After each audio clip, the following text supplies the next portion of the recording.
Famine, Affluence, and Morality. Peter Singer is a professor of bioethics at Princeton University, where he is in the Center for Human Values.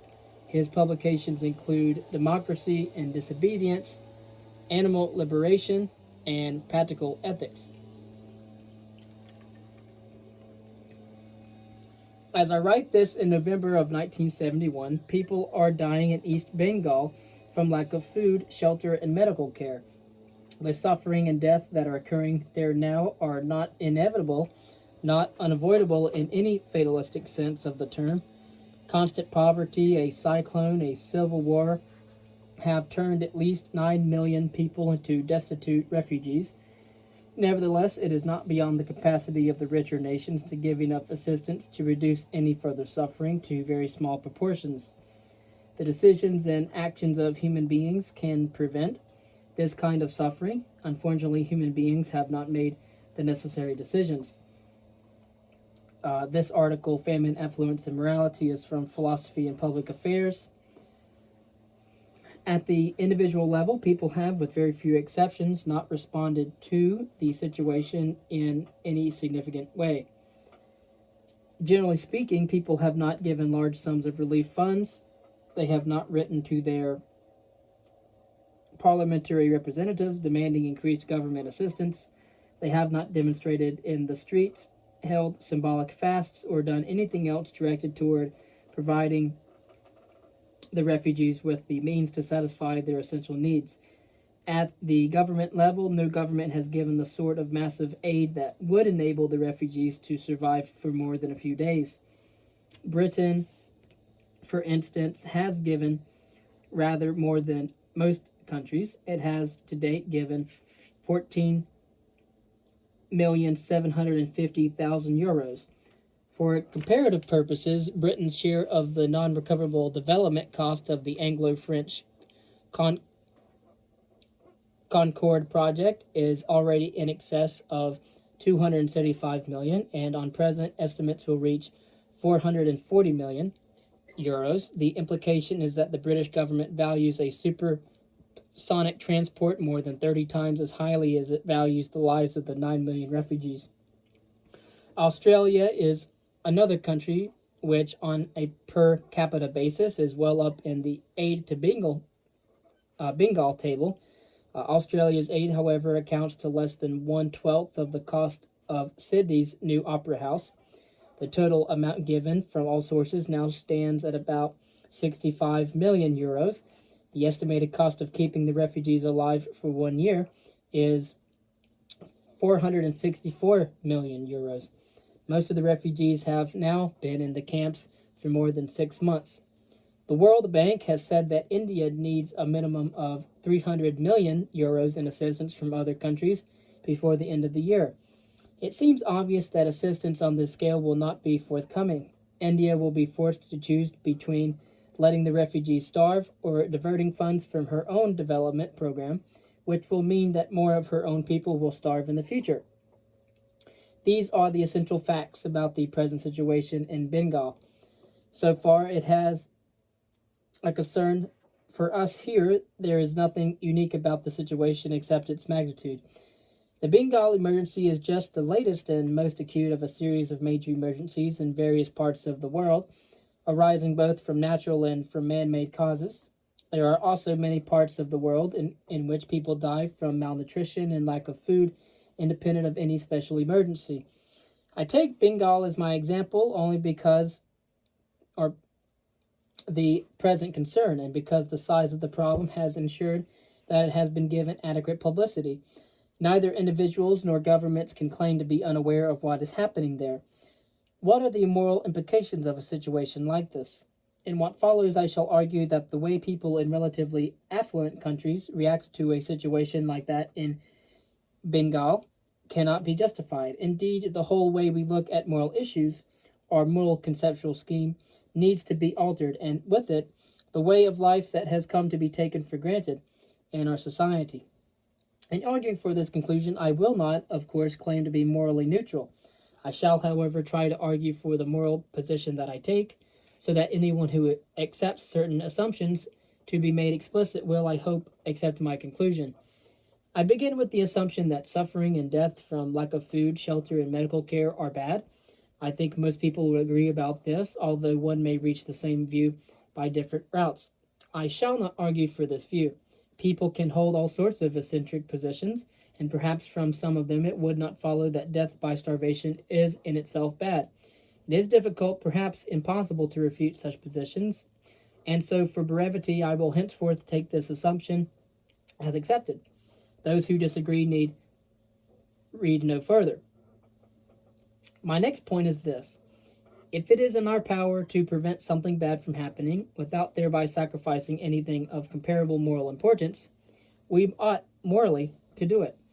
By without sacrificing anything of comparable moral importance, I mean without causing anything else comparably bad to happen, or doing something that is wrong in itself, or failing to promote some moral good comparable in significance to the bad thing that we can prevent. This principle seems almost as uncontroversial as the last one.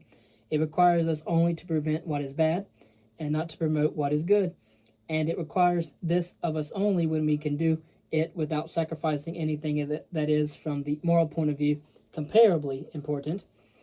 I could even, as far as the application of my argument to the Bengal emergency is concerned, qualify the point so as to make it, if it is in our power to prevent something very bad from happening without thereby sacrificing anything morally significant, we ought morally to do it. An application of this principle would be as follows. If I am walking past a shallow pond and see a child drowning in it, I ought to wade in and pull the child out. This will mean getting my clothes muddy, but this is insignificant, while the death of the child would presumably be a very bad thing. The uncontroversial appearance of the principle just stated is deceptive. If it were acted upon, even in its qualified form, our lives, our society, and our world would be fundamentally changed. For the principle takes firstly no account of proximity or distance. It makes no moral difference whether the person I can help is a neighbor's child 10 yards from me, or a Bengali whose name I shall never know 10,000 miles away. Secondly, the principle makes no distinction between cases in which I am the only person who could possibly do anything, and cases in which I am just one among millions in the same position. I do not think I need to say much in defense of the refusal to take the proximity and distance into account. The fact that a person is physically near to us so that we have personal contact with him or her make it more likely that we shall assist him or her, but this does not show that we ought to help him or her rather than another who happens to be further away. If we accept any principle of impartiality, universalizability, equality, or whatever, we cannot discriminate against someone merely because he or she is far away from us, or we are far away from him or her. Admittedly, it is possible that we are in a better position to judge what needs to be done to help a person near to us than one far away, and perhaps also to provide the assistance we judge to be necessary. If this were the case, it would be a reason for helping those near to us first. This may once have been a justification for being more concerned with the poor in one's own town than with famine victims in India. Unfortunately, for those who like to keep their moral responsibilities limited, instant communication and swift transportation have changed the situation. From the moral point of view, the development of the world into a global village has made an important, though still unrecognized, difference to our moral situation. Expert observers and supervisors sent out by famine relief organizations or permanently stationed in famine-prone areas can direct our aid to a refugee in Bengal almost as effectively as we could get it to someone in our own block. There would seem, therefore, to be no possible justification for discriminating on geographical grounds. There may be a greater need to defend the second implication of my principle, that the fact that there are millions of other people in the same position in respect to the Bengali refugees as I am does not make the situation significantly different from a situation in which I am the only person who can prevent something very bad from occurring. Again, of course, I admit that there is a psychological difference between the cases. One feels less guilty about doing nothing if one can point to others similarly placed who have also done nothing. Yet this can make no real difference to our moral obligations. Should I consider that I am less obliged to pull the drowning child out of the pond if on looking around I see other people no further away than I am who have noticed the child but are doing nothing? One has only to ask this question to see the absurdity of the view that numbers lessen obligation. It is a view that is an ideal excuse for inactivity. Unfortunately, most of the major evils, such as poverty, overpopulation, pollution, are problems in which everyone is almost equally involved, including um, uh, taking away the rights of animals. Of course, the view that numbers do make a difference can be made plausible if stated in this way. If everyone in circumstances like mine gave €5 to the Bengal Relief Fund, there would be enough to provide food, shelter, and medical care for refugees. There is no reason why I should give more than anyone else in the same circumstances as I am, therefore I have no obligation to give more than €5. Each premise in this argument is true, and the argument looks sound. It may convince us unless we notice that it is based on a hypothetical premise, although the conclusion is not stated hypothetically. The argument would be sound if the conclusion were, if everyone in circumstances like mine were to give €5, I would have no obligation to give more than €5. If the conclusion were so stated, however, it would be obvious that the argument has no bearing on a situation in which it is not the case that everyone else gives €5. This, of course, is the actual situation. It is more or less certain that not everyone in circumstances like mine will give €5, so there will not be enough to provide the needed food, shelter, and medical care. Therefore, by giving more than €5, I will prevent more suffering than I would if I gave just €5. It might be thought that this argument has an absurd consequence. Since the situation appears to be that very few people are likely to give substantial amounts, it follows that I and everyone else in similar circumstances ought to give as much as possible. That is, at least up to the point at which by giving more, one would begin to cause serious suffering for oneself and one's dependents. Perhaps even beyond this point to the point of marginal utility, at which by giving more would cause oneself and one's dependents as much suffering as one would prevent in Bengal. If everyone does this, however, there will be more that can be used for the benefits of the refugees, and some of the sacrifice will have been unnecessary. Thus, if everyone does what he ought to do, the result will not be as good as it would be if everyone did a little less than he ought to do, or if only some do all that they ought to do. The paradox here arises only if we assume that the actions in question, sending money to the relief funds, are performed more or less simultaneously and are also unexpected. For if it is to be expected that everyone is going to contribute something, then clearly each is not obliged to give as much as he or she would have been obliged to had others not been giving as well. And if everyone is not acting more or less simultaneously, then those giving later will know how much more is needed, and will have no obligation to give more than is necessary to reach this amount. To say that this is not to deny the principle that people in the same circumstances have the same obligations, but to point out that the fact that others have given, or may be expected to give, is a relevant circumstance. Those giving after it has become known that many others are giving, and those giving before are not in the same circumstances. So the seemingly absurd consequence of the principle I have put forward can occur only if people are in error about the actual circumstances, that is, if they think they are giving when others are not. But in fact, they are giving when others are. The result of everyone doing what he or she really ought to do cannot be worse than the result of everyone doing less than he or she ought to do, although the result of everyone doing what he or she reasonably believes he or she ought to do could be. If my argument so far has been sound, neither our distance from a preventable evil, nor the number of other people who, in respect to that evil, are in the same situation as we are, lessens our obligation to mitigate or prevent that evil. I shall therefore take as established the principle I asserted earlier, as I have already said. I need to assert it only in its qualified form. If it is in our power to prevent something very bad from happening, without thereby sacrificing anything else morally significant, we ought morally to do it. The outcome of this argument is that our traditional moral categories are upset. The traditional distinction between duty and charity cannot be drawn, or at least not in the place we normally draw it. Giving money to the Bengal Relief Fund is regarded as an act of charity in our society. The bodies which collect money are known as charities. These organizations see themselves in this way. If you send them a check, you will be thanked for your generosity. Because giving money is regarded as an act of charity, it is not thought that there is anything wrong with not giving. The charitable man may be praised, but the man who is not charitable is not condemned. People do not feel in any way ashamed or guilty about spending money on new clothes or a new car instead of giving it to famine relief. Indeed, the alternative does not occur to them. This way of looking at the matter cannot be justified. When we buy new clothes, not to keep ourselves warm but to look well dressed, we are not providing for any important need.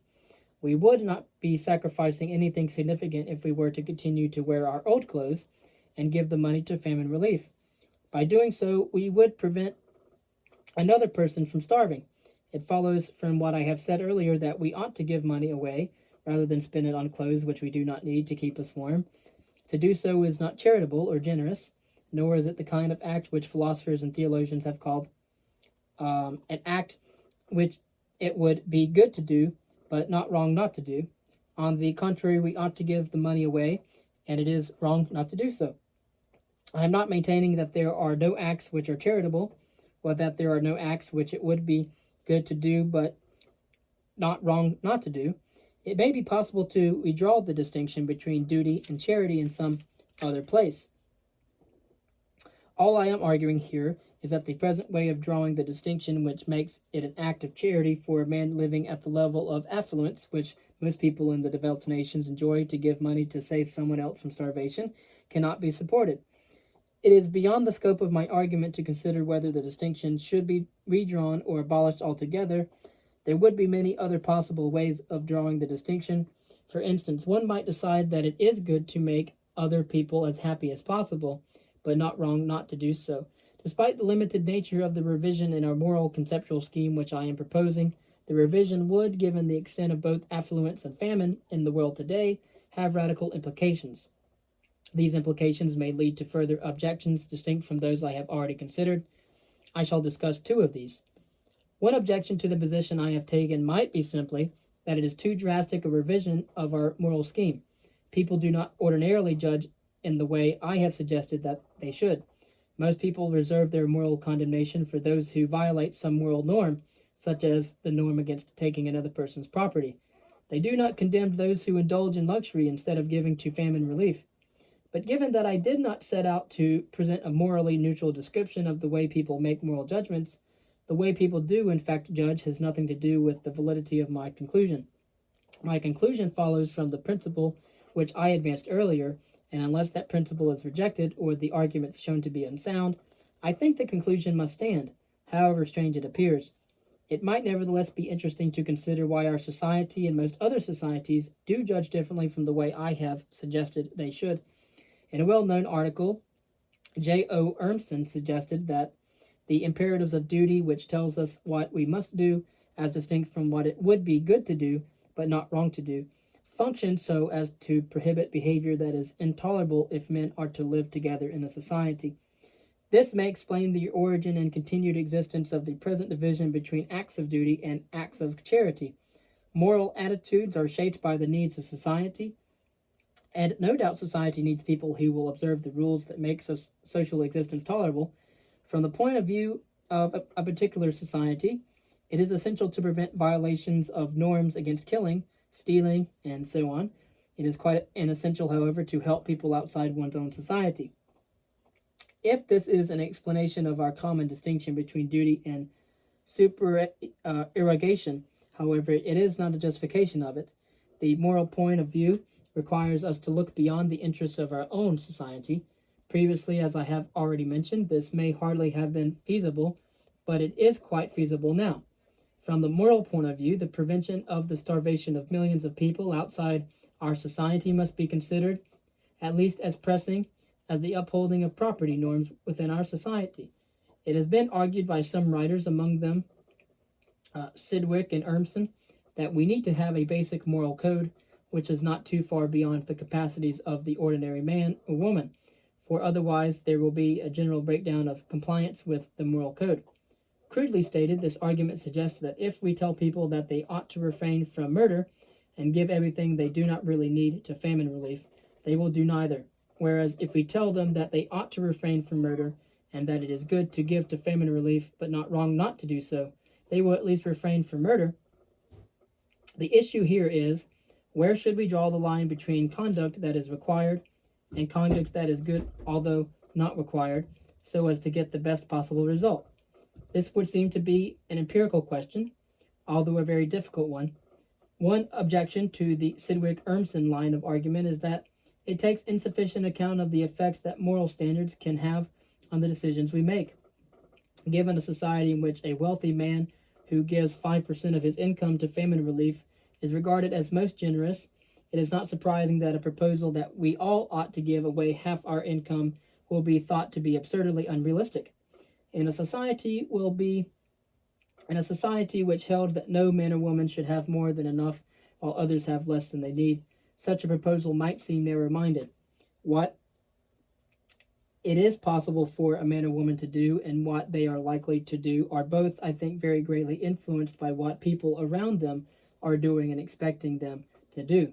In any case, the possibility that by spreading the idea that we ought to be doing very much more than we are to relieve famine, we shall bring about a general breakdown of moral behavior, and it seems remote.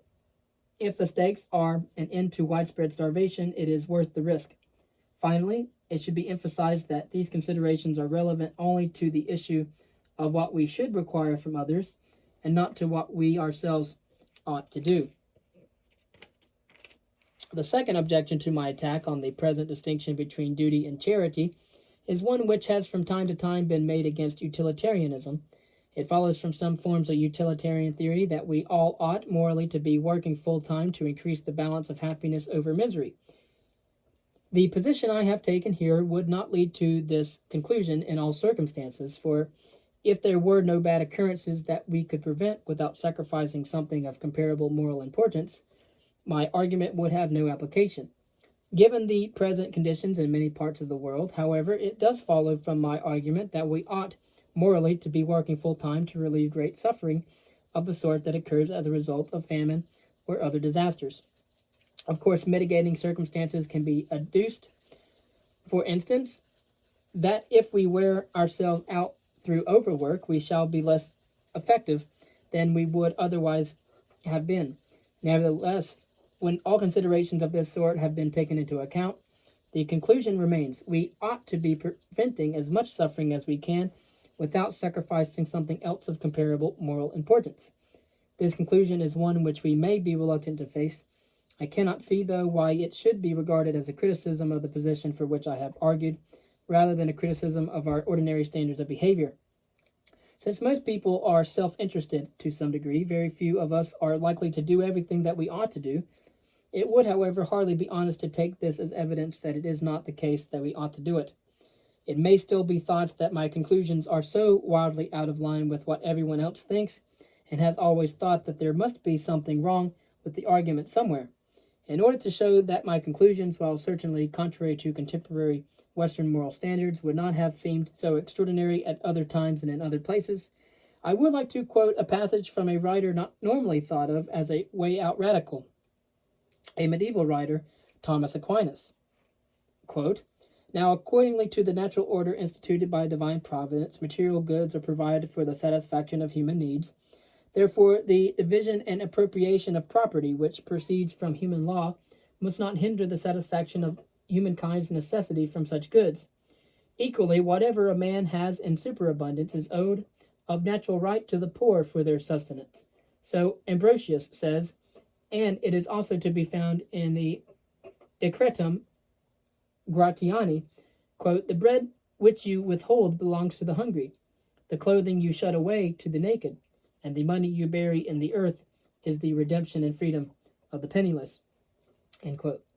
I now want to consider a number of points, more practical than philosophical, which are relevant to the application of the moral conclusion we have reached. These points challenge not the idea that we ought to be doing all we can to prevent starvation, but the idea that giving away a great deal of money is the best means to this end. It is sometimes said that overseas aid should be a government responsibility, and that therefore one ought not to give to privately run charities. Giving privately, it is said, allows the government and the non-contributing members of society to escape their responsibilities.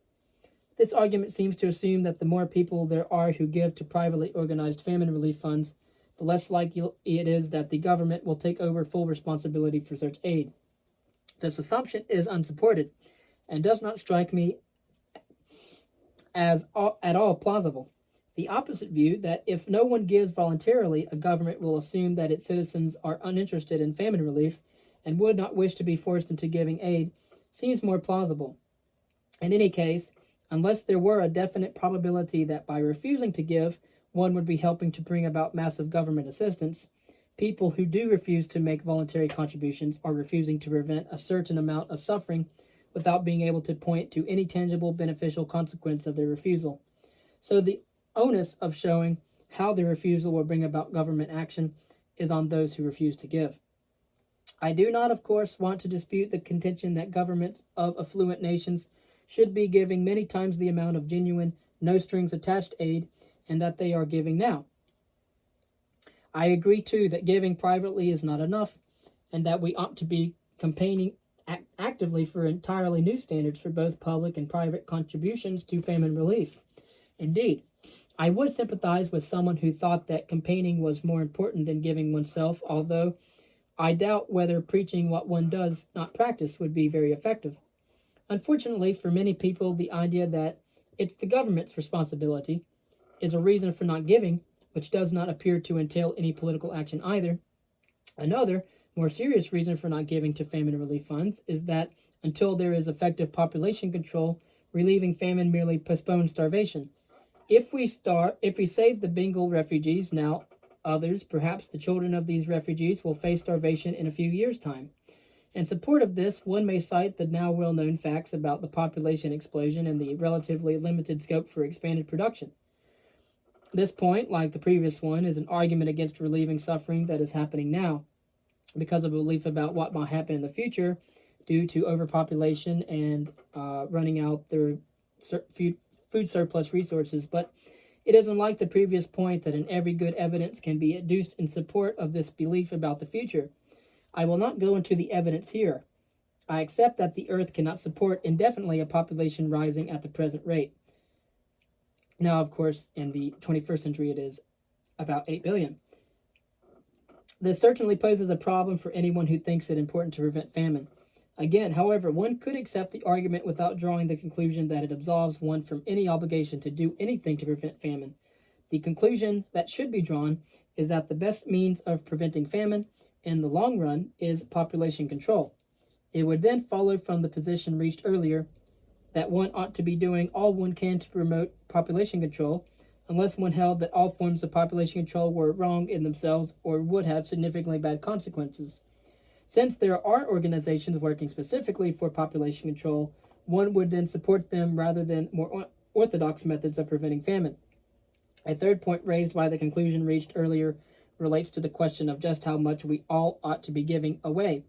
One possibility, which has already been mentioned, is that we ought to give until we reach the level of marginal utility. That is, the level at which, by giving more, I would cause as much suffering to myself or my dependents as I would relieve by my gift. This would mean, of course, that one would reduce oneself to very near the material circumstances of a Bengali refugee. It will be recalled that earlier I put forward both a strong and a moderate version of the principle of preventing bad occurrences. The strong version, which requires us to prevent bad things from happening unless in doing so we would be sacrificing something of comparable moral significance, does seem to require reducing ourselves to the level of marginal utility. I should also say that the strong version seems to me to be the correct one. I propose the more moderate version, that we should prevent bad occurrences unless, to do so, we had to sacrifice something morally significant, only in order to show that even on this surely undeniable principle, a great change in our way of life is required. On the more moderate principle, it may not follow that we ought to reduce ourselves to the level of marginal utility, for one might hold that to reduce oneself and one's family to this level is to cause something significantly bad to happen. Whether this is so, I shall not discuss, since, as I have said, I can see no good reason for holding the moderate version of the principle rather than the strong version, even if we accepted the principle only in its moderate form. However, it should be clear that we would have to give away enough to ensure that the consumer society, dependent as it is on people spending on trivia rather than giving to famine relief, would slow down and perhaps disappear entirely. There are several reasons why this would be desirable in itself. The value and necessity of economic growth are now being questioned not only by conservationists, but by economists as well. There is no doubt, too, that the consumer society has had a distorting effect on the goals and purposes of its members. Yet, looking at the matter purely from the point of view of overseas aid, there must be a limit to the extent to which we should deliberately slow down our economy. For it might be the case that if we gave away, say, 40% of our gross national product, or GNP, we would slow down the economy so much that in absolute terms we would be giving less than if we gave 25% of the much larger GNP that we would have if we limited our contribution to this smaller percentage. I mention this only as an indication of the sort of factor that one would have to take into account in working out an ideal. Since Western societies generally consider 1% of the GNP an acceptable level for overseas aid, the matter is entirely academic. Nor does it affect the question of how much an individual should give in a society in which very few are giving substantial amounts. It is sometimes said, though less often now than it used to be, that philosophers have no special role to play in public affairs, since most public issues depend primarily on an assessment of facts. On questions of fact, it is said, philosophers as such have no special expertise, and so it has been possible to engage in philosophy without committing oneself to any position on major public issues. No doubt there are some issues of social policy and foreign policy about which it can be truly said that a really expert assessment of the facts is required before taking sides or acting, but the issue of famine is surely not one of these. The facts about the existence of suffering are beyond dispute. Nor, I think, is it disputed that we can do something about it, either through orthodox methods of famine relief or through population control or both. This is therefore an issue on which philosophers are competent to take a position. The issue is one which faces everyone who has more money than he needs to support himself and his or her dependents, or who is in a position to take some sort of political action. These categories must include practically every teacher and student of philosophy in the universities of the Western world. If philosophy is to deal with matters that are relevant to both teachers and students, this is an issue that philosophers should discuss. Discussion, though, is not enough. What is the point of relating philosophy to public and personal affairs if we do not actually take part in our conclusions seriously? In this instance, taking our conclusions seriously means acting upon it. The philosopher will not find it any easier than anyone else to alter his or her attitudes and way of life to the extent that, if I am right, is involved in doing everything that we ought to be doing. At the very least, though, one can make a start. The philosopher who does so will have to sacrifice some of the beliefs of the consumer society, but he or she can find compensation in the satisfaction of a way of life in which theory and practice, if not yet in harmony, are at least coming together.